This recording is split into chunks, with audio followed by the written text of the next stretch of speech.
अतः चराचर ग्रहणात्, चर और अचर सबको ग्रहण करने के कारण यहाँ अतः मतलब भोजन करने वाला यथार्थ प्रलय काल में सबको अपने में विलीन करने वाला परब्रह्म परमेश्वर ही है। व्याख्या कठोपनिषद में कहा गया है कि यस्य ब्रह्म च क्षत्रम च उभे भवद ओदान। यथार्थ संहार काल में जिस परमात्मा के ब्राह्मण और क्षत्रिय अर्थात समस्त स्थावर जंगम प्राणी मात्र भोजन बन जाते हैं तथा सबका संहार करने वाला मृत्यु उपसेचन मतलब व्यंजन शाक आदि बन जाता है, वह परमेश्वर जहाँ और जहाँ है वह ये कौन जान सकता है। जहाँ और जहाँ है वो ये कौन जान सकता है। इस श्रुति में जिस भोक्ता का वर्णन है वह कर्म फल रूप सुख दुख आदि का भोगने वाला नहीं है, अपितु संहार काल में मृत्यु सहित समस्त चराचर जगत को अपने में विलीन कर लेना ही यहाँ उसका भोगापन है। इसलिए परब्रह्म परमात्मा को ही यहाँ अत्ता या भोक्ता कहा गया है, अन्य किसी को नहीं। संबंध इसी बात को सिद्ध करने के लिए दूसरी युक्ति देते हैं। प्रकरणाच प्रकरण से ये भी सिद्ध होता है। व्याख्या उपयुक्त मंत्र के पूर्व 20वें से 24वें तक परब्रह्म परमात्मा का ही प्रकरण है। उसके स्वरूप का वर्णन करके उसे जानने का महत्व तथा उसकी कृपा को ही उसे जानने का उपाय बताया गया है। उक्त मंत्रों में भी उस परमेश्वर को जानना अत्यंत दुर्लभ बताया गया है, जो कि पहले से चले आते हुए प्रकरण के अनुरूप है। अतः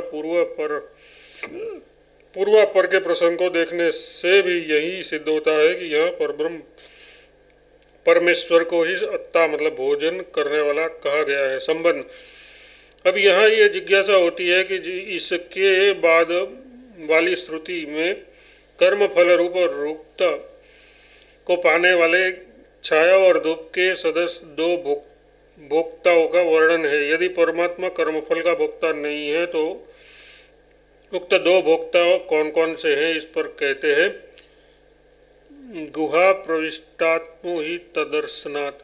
गुहम मतलब हृदय रूप गुफा में प्रविष्ट हुए दोनों जीवात्मा और परमात्मा ही है, क्योंकि ऐसा ही देखा जाता है। व्याख्या कठोपनिषद में कहा है कि शुभ कर्मों के फलस्वरूप मनुष्य शरीर के भीतर परब्रह्म के उत्तम निवास स्थान हृदय आकाश में बुद्धि रूप गुहा में छिपे हुए तथा सत्य का पान करने वाले दो हैं। वे दोनों छाया और धूप की भांति परस्पर विरुद्ध स्वभाव वाले हैं। ये बात ब्रह्मवेता ज्ञानी कहते हैं तथा जो 3 बार नाचिकेत अग्नि का चयन करने वाले पंचाग्नि संपन्न गृहस्थ हैं वे भी कहते हैं। इस मंत्र में कहे हुए दोनों भोक्ता जीवात्मा और परमात्मा ही है। उन्हीं का वर्णन छाया और धूप के रूप में हुआ है। परमात्मा सर्वज्ञ संपूर्ण ज्ञान स्वरूप एवं स्वप्रकाश है, अतः उसका धूप के नाम से वर्णन किया गया है। और जीवात्मा अल्पज्ञ है, उसमें जो कुछ स्वल्प ज्ञान है वह भी परमात्मा का ही है। जैसे छाया में जो थोड़ा प्रकाश होता है वह धूप का ही अंश होता है, इसलिए जीवात्मा को छाया के नाम से कहा गया है। दूसरी श्रुति में भी जीवात्मा और परमात्मा का एक साथ मनुष्य शरीर में प्रविष्ट होना इस प्रकार कहा है।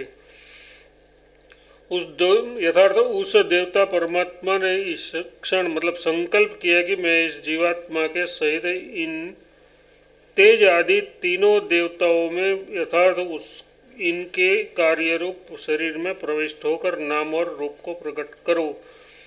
इससे भी यही सिद्ध होता है कि उपयुक्त कठोपनिषद के मंत्र में कहे हुए छाया और धूप सदस्य दो भोक्ता जीवात्मा और परमात्मा ही है। यहाँ जो जीवात्मा के साथ साथ परमात्मा को सत्य यथार्थ श्रेष्ठ कर्मों के फल का भोगने वाला बताया गया है, उसका ये भाव है कि परब्रह्म परमात्मा ही समस्त देवता आदि के रूप में प्रक्रांत से समस्त यज्ञ और तदरूप शुभ कर्मों के भोक्ता है, परंतु उसका भोक्तापन सर्वथा निर्दोष है, इसलिए वे भोक्ता होते हुए भी अभोक्ता ही है।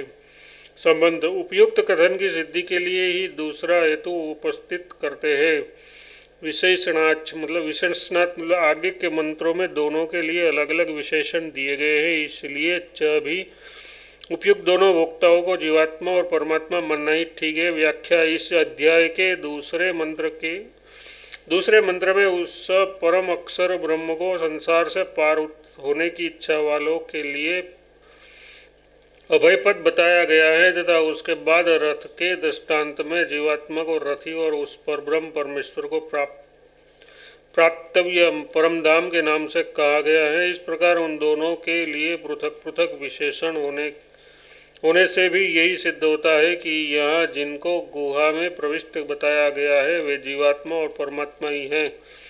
संबंध यहाँ यह जिज्ञासा होती है कि परमात्मा की उपलब्धि हृदय में होती है, इसलिए उसे हृदय में स्थित बताया तो ठीक है, परंतु छांदोपनिषद में कहा है कि ये जो नेत्र में पुरुष दिखता है वह आत्मा है, यही अमृत है, वही यही अभय और ब्रह्म है। अतः यहाँ नेत्र में स्थित पुरुष का कौन है इसका निर्णय करने के लिए अगला प्रकरण आरंभ किया जाता है।